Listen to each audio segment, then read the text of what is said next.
If you want access to bonus episodes, reading lists for every series of Empire, a chat community, discounts for all the books mentioned in the week's podcast, ad-free listening, and a weekly newsletter, sign up to Empire Club at www.empirepoduk.com.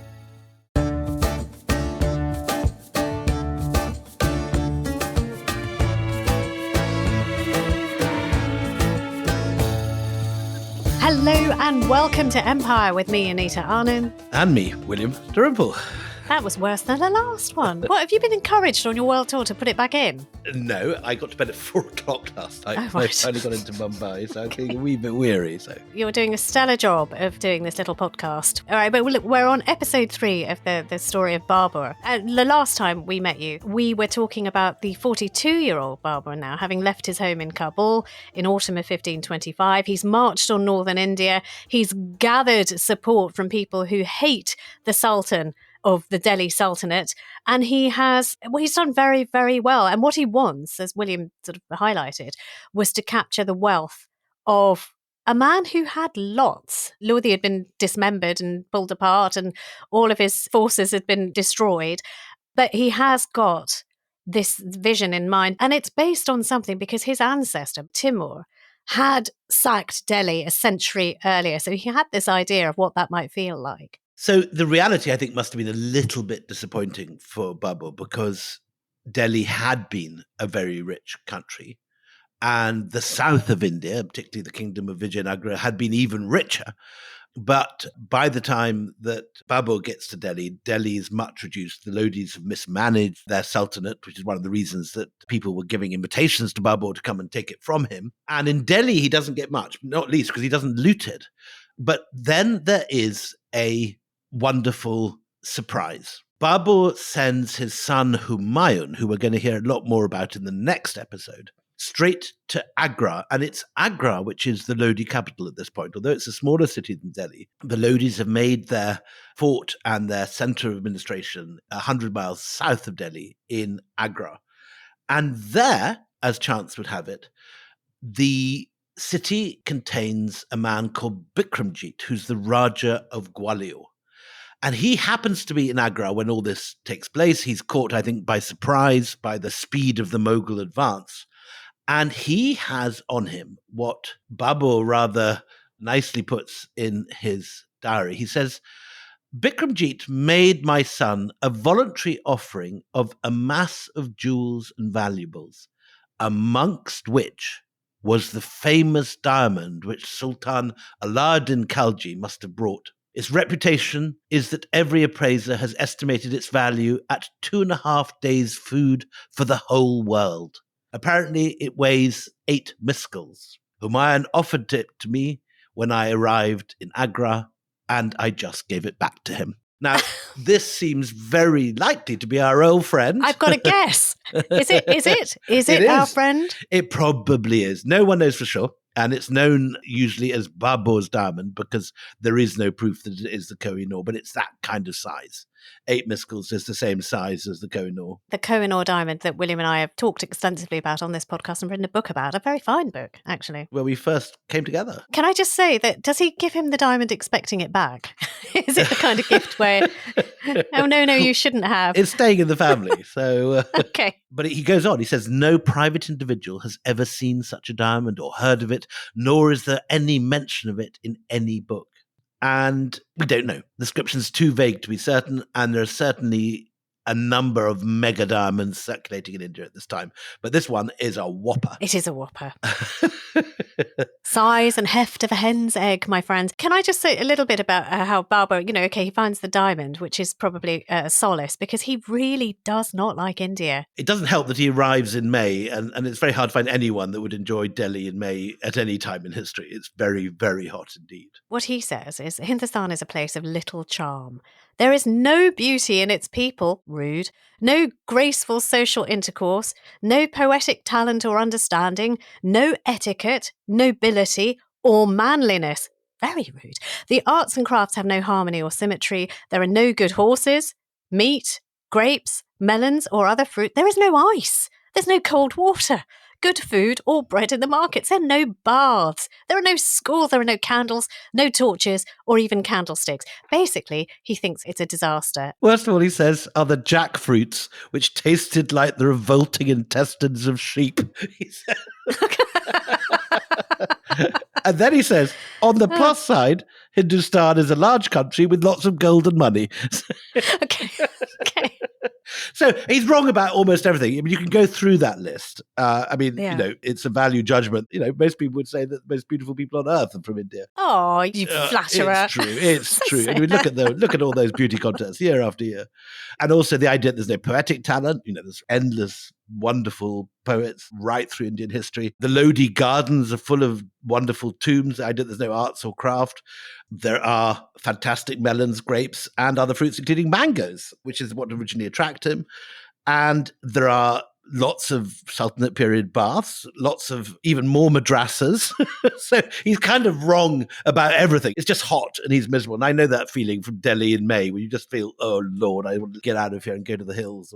It's one of those reviews on TripAdvisor where you know that Hindustan would make a reply in short order. If I think you'll find you were rude to the staff, you didn't tip very well, and you were a grumpy old bastard. It's one of those things. It does feel rather unfair. Also, I wanted to say something about Agra, because Agra now is known for the Taj Mahal, but there isn't a Taj Mahal in Agra because that has to be one of the heirs who will build that in years to come. Well, that actually is an interesting thing you say, because the one thing he does in Agra is he builds the first Mughal garden. Now, several things to be said about his idea that there's no gardens. India has a garden tradition going back about 3,000 years, and there are beautiful ancient gardens described in all the ancient texts. We have fragments of one of the most ancient gardens in South Asia surviving in Sri Lanka, and you can go and see it today, going right back, I think, to the 5th century. There are incredible gardens a little bit further south than where Babur was from this period. In Golconda, for example, had an incredible Islamic garden tradition already by this stage. So he's just wrong. But anyway, the point is, when he gets to Agra, he can't find a garden he likes. And so the first thing he does is to build one at a place called Arambagh, which today is called Rambagh. It means the Garden of Rest in Persian, and now it's become a sort of Hinduized into Rambagh, so it's the Garden of Lord Ram. But he builds cascading fountains and a hammam, and he calls it the Garden of 8 Paradises, with canals and raised walkways on the Persian plan. And here he plants his familiar Afghan grapes and melons that he loves. So he builds his own little oasis where he can pretend, rather like the Brits building Simla and sort of trying to create something that was familiar with cottage gardens and names of houses like you get in England. So Babur, like any expat in a new country, tries to make himself feel at home there. But what this is in this case is not just building himself a cottage garden, it's starting the great Mughal garden tradition, which in due course will produce some of the most beautiful gardens ever built by mankind, including that around the Taj. So, he's cultivating the gardens, but he's also using this time to cultivate his artillery. Because, we mentioned that, he had been successful against the Lodis because they had not embraced the idea of the guns as well as he had. And you mentioned a name in the last episode, Ustad Ali, who spends this time in Agra trying to cast new guns and cannons for him and make new shot and cannonballs. It sounds as if Ustad Ali is working rather harder than Babur at this point, who is just sitting back, moaning about the heat. Yeah, Babur's sort of, piddling around. Building himself grumpy. Sort of like, the Mughal Monty Don planting things wherever he can. But you've got, in the meantime, Ustad Ali is trying very, very hard to create an army fit for the future. And there's a good reason for this. We're told he builds a circle of 8 furnaces, from each of which molten metal dribbles into a central mold. So just imagine sort of, Mordor kind of situation here. This is Mordor, yes, this is Lord of the Rings again. Yeah, exactly. But poor Ustad Ali, he makes some kind of miscalculation. He's built all of these things and they're supposed to be running molten metal into the middle, which can then be fashioned into everything. But the furnaces all run dry before the mold is full in the middle. So he's so distressed, Ustad Ali, that he goes to Babur and he says, I am so ashamed, I shall throw myself into the molten liquid metal because I'm that ashamed I've let you down. But it said, Barbara says, we comforted him, we put a robe of honor on him, and we brought him out of his shame. So Ustad Ali, basically pull yourself together, and he starts working again. And as you say, with good reason, because there is another threat on the horizon. Exactly, because although he's successfully defeated the Lodis are by no means the biggest power in North India. In the old days, if you'd conquered the Delhi Sultan, you'd have had a very good reason to think you can lie back and sit in Arambagh for a year or two and build as many gardens as you like. But that's not the case with the Lodis, because the Lodis are just a mere regional power that he's conquered. And although he now has a foothold in India, he has an army heading towards him. And this is led by the Rajput leader, Rana Sanga, who is the leader of this great... today when people go on holiday to India from the West, they tend to go first to Rajasthan because of the color of the Rajputs in the desert. This is the whole of Rajasthan now massing against Babur. We should say a little about the Rajputs. They are a very ancient aristocratic lineage. They are based on martial principles. They are fighters as well as builders. So they're not going to be any pushover. Maybe that's why. You can tell us more about the Rajputs in a second, but that's why at this sort of 3 months after his offered suicide in a vat of molten metal, Ustad Ali actually has some good news. And he comes to Babur and he says, look, I've done it. I've made it. And he creates what Babur writes is a cannon. It's a mortar. And he says he was delighted to discover it would throw a large stone nearly a mile. And that is going to be massively important because that is a real breakthrough, a technological breakthrough that Ustad Ali, who hasn't turned himself into some kind of ornament, has now given him. Because the Rajputs fight until they win or they die. That's their credo, isn't it? Exactly that. And the idea of what it means to be a Rajput has been developing for centuries. They are a very ancient lineage, but historians seem to agree that it's around the 1500s that this whole warrior identity sort of solidifies and takes real political shape. So when Rana Sanga is marching on Babur, he's doing as the leader of these different clans from the desert, all of whom have these strong martial traditions. And this is a far more serious army than that put together by the Lodis. It is by no means the case that he's won Hindustan yet. The big challenge is ahead of him. And the battle where they meet is the Battle of Khanwa.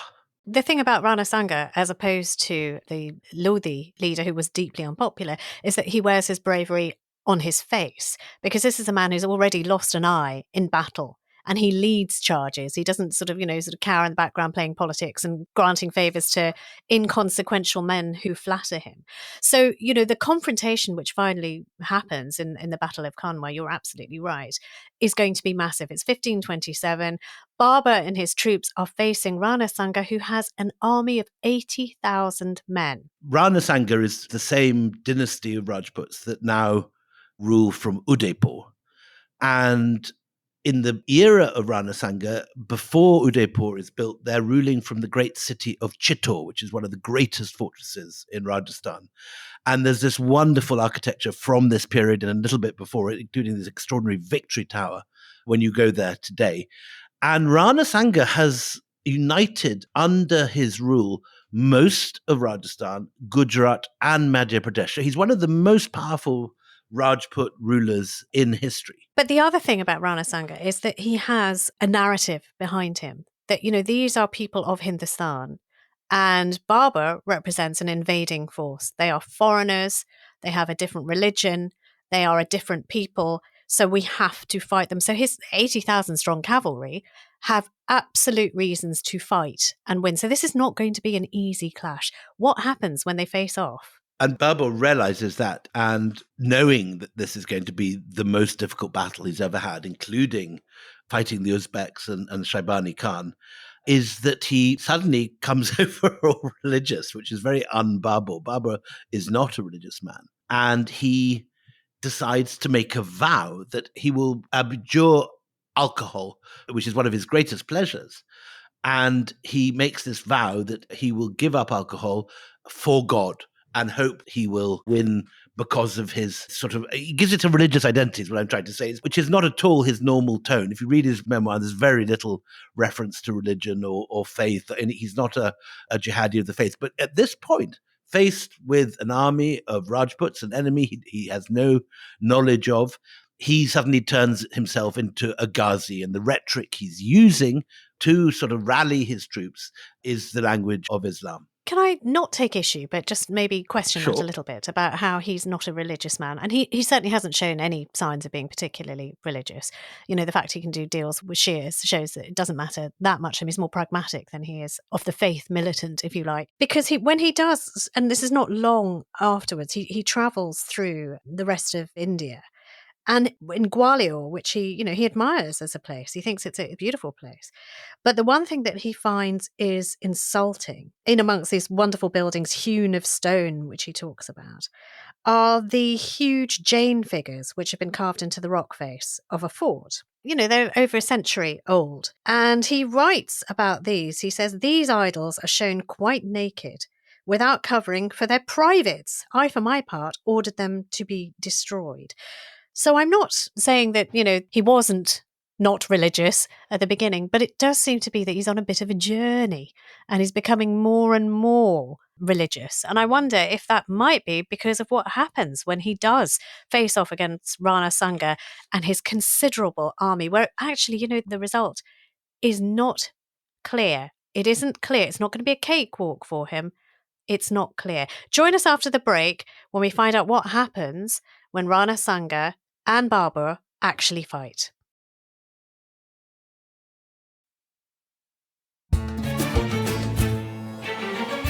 Welcome back. Well, we are on the eve now of the crucial Battle of Khanwa.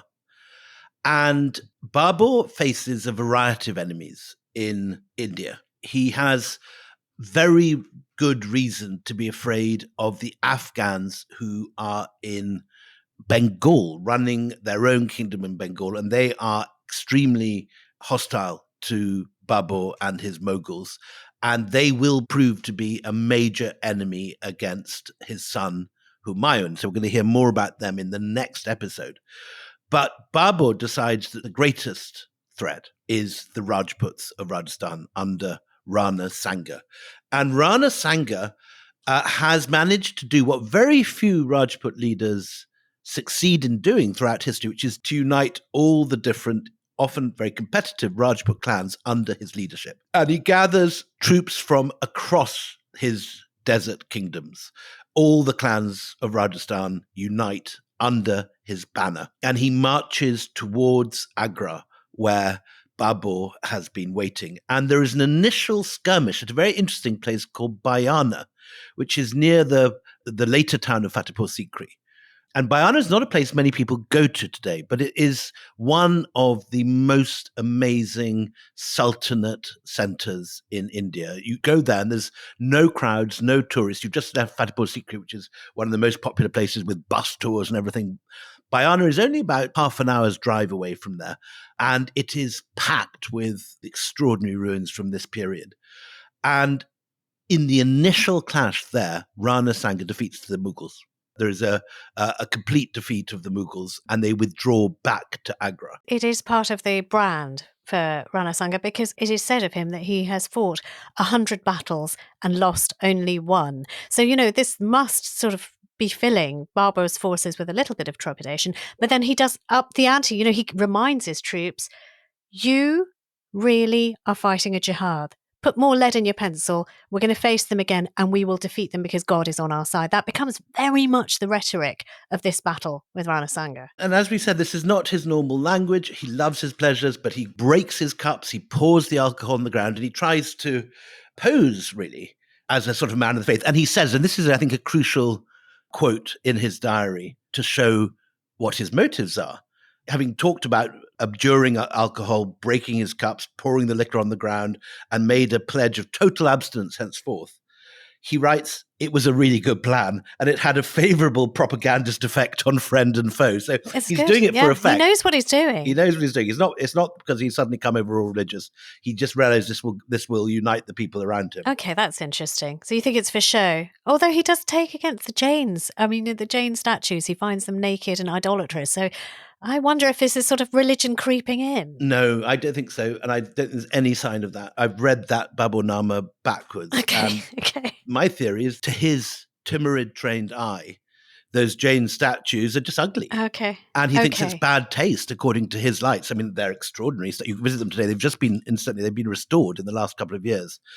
So all the bits that Babur destroyed have been put back up again. Oh, interesting. My son Sam went to visit them a month ago. He was writing an article on Gwalior, and all these idols with the celebratedly defaced by Babur, it's something that's in every history book. They're now got all their faces back on again. Oh, that's very, very interesting. So they face off against each other, Rana Sanga's troops and Babur's troops at this place called Khanwa, which is 37 miles west of Agra. And it is a brutal battle, and it is one that could go either way. We have first to say, as well as all this sort of propaganda stuff and breaking his alcohol, he realizes how effective his tactics at the Battle of Panipat have been. And in that case, is just a last-minute decision to gather these farm carts and to strap them together with leather. So he produces hundreds of carts. This time he fastens them not with leather straps, but iron chains. And the gaps between the carts were used for horsemen to charge through at the right moments. He's perfecting the same tactics that he used at Panipat. But what in particular he's done is improve the artillery. And Ustad Ali, who nearly threw himself into the furnace, is producing now not just cannon, but muskets, things called falconets, which are kind of medium-sized guns, and mortars. And then they've got all the cavalry. This is the big strength of Central Asia throughout history, is the use of horses and often being able to ride in one direction and fire in the other. So all these different things are coming together. And I think, again, it is this new tactic of firepower and artillery that allows him to defeat Rajput army, which is double his size. Yeah, but ironically, Rana Sanga is not shot by one of these newfangled guns. What does for him is an arrow. Can you believe it? He's struck by an arrow mid-battle. He's removed from the battlefield by his family. Like Harold at Hastings. Yes, Harold Godwinson at 1066. It sounds a little bit like that. So, he's taken away, and following the victory, because it is a victory, and eventually, this firepower is just going to be overwhelming for the Rajputs, and they're going to mow them down, even though their leader is killed by an arrow.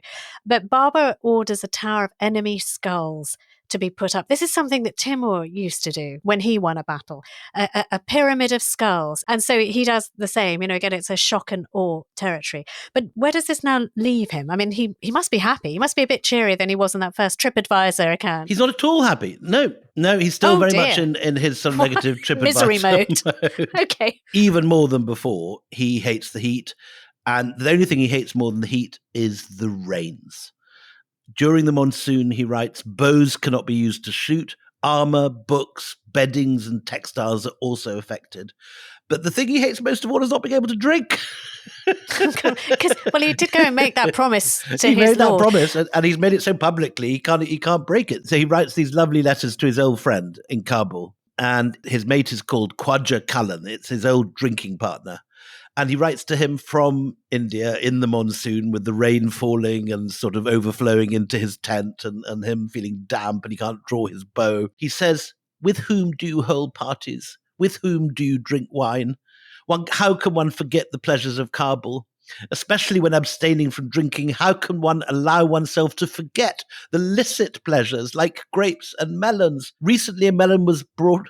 As I cut it, I ate it, and I was oddly affected. I wept the whole time that I was eating it. He's a bit of a misery the whole time that I was eating it. No. And then he writes a little poem. I'm grief-stricken at abstaining from wine. I know that feeling.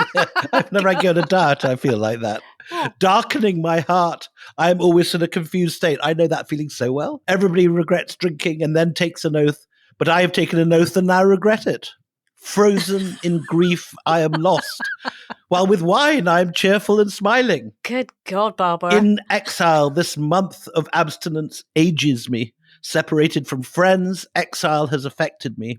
I deeply desired the riches from this Indian land, but what is the profit, since this land oppresses me? Oh, my Lord. Get over yourself, Babur. Look, I think his mood is even worse because he has to throw a party to celebrate his win over the Rajputs. So just imagine this, if you're having to throw a dry party because you've made a promise, but it's a huge feast. I mean, I'll just sort of give you an idea of it. A massive pavilion is erected, plates heaving with food, gifts, not the silly insulting ones, but, no beggar's bowl here, but really lavish gifts to people.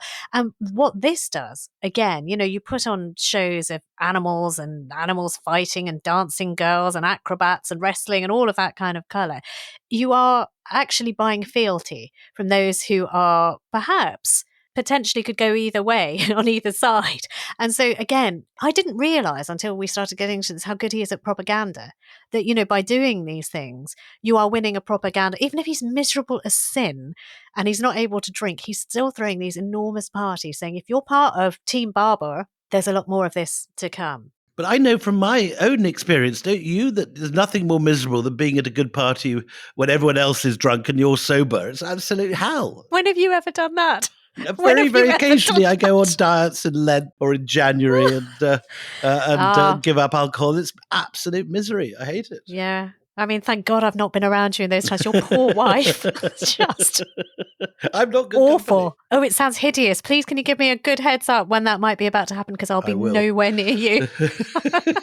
Okay, so he's won. What does Babur government look like? I mean, what does he do once he's won this battle? Because now he's got to consolidate. He's got to rule. So what will that be? So it's very interesting, and this is a very important point, is that he conciliates. And he, like his grandson Akbar will do later on a much grander scale, he offers to bring the Rajputs into government. And there's no sense that he's dancing on their grave and destroying their territories. Instead, he realizes he's a tiny minority. He's won this victory, but it could have easily gone the other way. And he makes alliances with the Rajput clans. And this is, I think, the single thing that's most forgotten or most misunderstood about Mughal rule in India right up until the time that Aurangzeb messes up this system. It is the alliance between the different Rajput clans and the Mughals that gives this kingdom its power. And it is always the Rajputs, although they hate to be reminded of this today, that form the shock troops of the Mughal Empire. And so when you go to kingdoms today like Bikaner and go into their libraries, they often contain the greatest treasures from the south of India and the Deccan, because they were part of the armies which conquered these kingdoms in the generations to come, and they shared the loot. So the greatest miniatures from the kingdom of Ahmednagar in the Deccan are today, for example, in Bikaner. And the same is true of the Jaipur library and museums. They contain treasures from further south because these guys collaborated with the Mughals and got their pound of flesh for doing so. And Babur sets that up. He conciliates, he brings in the Rajputs, and while his rule is focused on Persian example and Persian literary culture, and while he does place Turks and Mongols in the highest positions, which his grandson Akbar does not do, the Rajputs get much more senior positions in this later period, Babur does, for the first time, bring in Rajput rulers into medium-level positions. It is brilliant because it means that, you're not fighting on every front. He also buys himself some time to actually enjoy the things that he really wants to. So, as we've said numerous times in this podcast, he always misses Kabul. Kabul was a place where, he'd left his heart, so he's trying to recreate it. But he is also, at the same time, working on his memoirs, which I think is really rather lovely. And we know what that was like and how seriously he's taking it, because his little daughter, Gulbadan, who is also going to be a very good chronicler of the times. She's only about 6 years old, but she describes in her writing, watching him busy with his papers. He's scratching away, he's writing. He builds himself, a lovely garden in Sikri, and he's working away. And she says that there's this one day where a storm blows up unexpectedly, and the tent in which he's writing just basically falls to pieces. She writes, sections and book were drenched under water and gathered together with much difficulty. We laid them in the folds of a woolen throne carpet, put this on the throne and piled it with blankets, because for him, these recollections, he's building an empire, sure, but he wants to leave his mark. And I think it's really interesting, because it is not always the case with rulers of the past, that he wants to leave a legacy. So that's why, now he's feeling a bit more secure on this new land. He is writing and writing and writing. That wonderful Baburnama that you've edited goes into overdrive, if you like. And it's really important to remember that he's still a fairly young man. I mean, he's just in his mid-40s, but he's not the most healthy man, even now, William, because Babur is often ill. It has to be said. I mean, he writes about it in his Barbarossa, but his daughter then will take up the mantle and write about how he is often ill. I mean, partly an explanation is that he was such a very heavy drinker until he's made that terrible vow. Oh, by the way, if you ever miss, I'm not suggesting this for Lent, but he might have given up alcohol, but he does take this drug, and I don't know if he carries on doing that, called majun. Yes, which is a form of opium, I think. Yeah. Yeah, it's an opiate. And he writes about it. I mean, basically, it's the equivalent of the 1500s gummy, edible. And he writes in his memoir, while under its influence, wonderful fields of flowers are enjoyed. I love So, that.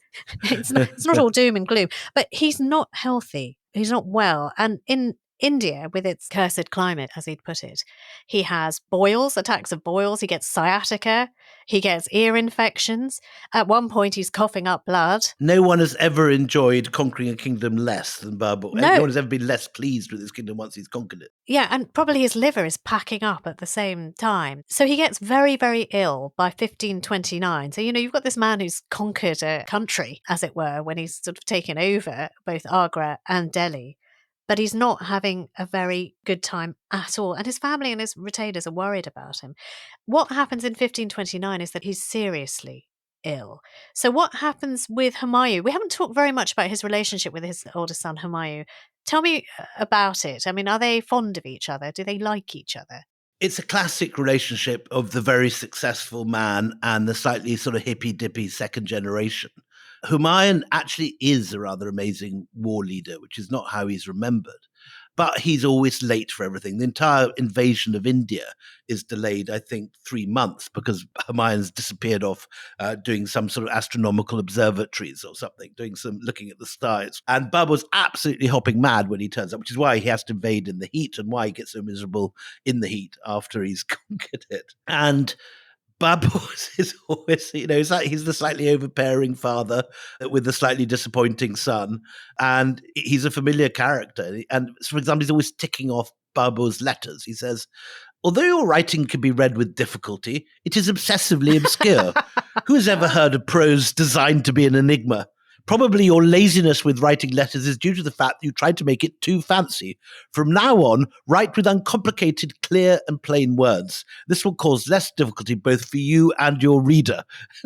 Oh, my word. So he's a literary critic as well as He's quite a a literary stern critic. father. He must have been a pain in the ass to be his father of. Also, he wants to make a man of his son who he thinks is a bit airy-fairy and, can't write. So, part of this, he's got this airy-fairy son who's sort of wearing tie-dye and flowers in his hair.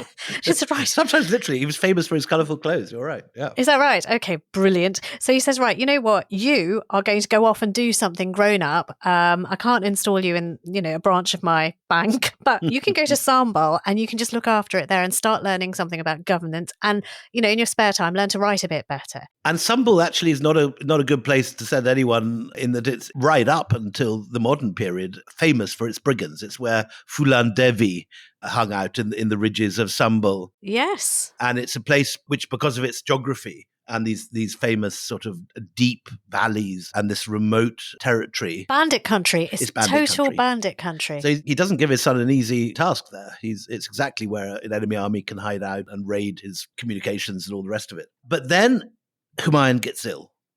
And this father who's been overbearing and bossy and corrected his spelling and all the rest of it is terrified at the way that Humayun has sunk. And even Humayun's mother is worried by how far Babur is looking completely broken by Humayun's illness. And she says, do not be troubled about my son. You are a king. What griefs have you? You have other sons. I sorrow because I have only this one. And Babur replies, Maham, I have other sons, but I love none as I love your Humayun. Oh my God, but he never tells Humayun He that. never tells his son that he loves him. Familiar story, familiar story. And what's also interesting is, Babur knows about sickness because he's spent so much of this time feeling ill with his boils and his sciatica and his discharging ears. And, his health has declined so much that he is, just before Humayun falls ill, he's been coughing up blood as well. He's not a well man. But he makes this, it's almost a deal with God, isn't it? He's pacing around Humayun's bed. He seeks the advice of a Sufi saint. And the Sufi saint tells him that in order to save Humayun, who really is now looking as if he's on his deathbed, that he should give up the most valuable thing that he possesses. And Babur says, I am the most valuable thing that Humayun possesses. I myself will be his sacrifice. He is in extremity, and I have lost the power to behold his powerlessness, but I can endure all his pain. O God, if a life can be exchanged for a life, I, Babur, hereby offer my life for Humayun's. Babur then said his prayers and 3 times circled his son's bed. When his prayer had been heard by God, writes Abul Faisal, who's the next generation of courtier, recording this a generation later, Babur felt a strange effect upon himself, as if a fever had surged over him. Convinced that his prayer and offering had prevailed, he cried out, I have borne it away. I have borne it away. From that moment, Babur became ill, while Humayun steadily recovered. And Babur died 2 months later, on December the 21st, 1530, at the age of only 46, and he left instructions that he wished to be buried on a high terrace in his favourite garden in Kabul, where he had loved to sit and admire the view. And ironically, for a man who prided himself on his valour in the field, his greatest moment of heroism was not displayed at the battlefield, but at home. That's really touching. Are you crying again? It's funny because he's remembered now in India as this brutal jihadi, which he really wasn't. And he's not really remembered in Uzbekistan. In Uzbekistan, they call him Babur, is the Uzbek pronunciation of his name. Babur. And there's a little avenue in a park named after him in the diplomatic corner of Tashkent. And there's a lovely little memorial garden that I visited a couple of years ago in Andijan, the capital of Fargana. But the place that really has been beautifully restored of late is his grave in Kabul. And he's first of all buried initially in Arambagh, his garden of rest in Agra. And then the following year, his coffin is taken up to Kabul. And it remained the great garden of Kabul. And it was very nearly destroyed in the cataclysmic fight between the Taliban and the Mujahideen. And there are pictures of it just 20 years ago, looking as if it's all fallen to bits. But there's been an incredible restoration project done by the Aga Khan Foundation. And when you go to Kabul today, Babur's grave is beautifully restored. The whole garden has been reconstructed as it was at his time. And there's a very nice little sort of crafty, shoppy place with selling carpets and blue Herati glass and nice meals at the bottom. And it's where the people of Kabul still go to picnic. I'm looking at pictures of it now. Yeah. So I think Babur would approve. Although it's quite a modest structure, considering, this is a man who founded a dynasty that would be so, very important in India. We're going to leave Babur's story here, but don't take your eyes off his son, the son who, he made the deal with God with, that, save Humayun and take me instead. Because in the next episodes, we're going to be talking about Humayun, the man who steps into those very big shoes. Join us then. Till then, it's goodbye from me, Anita Anand. And goodbye from me, William Dalrymple.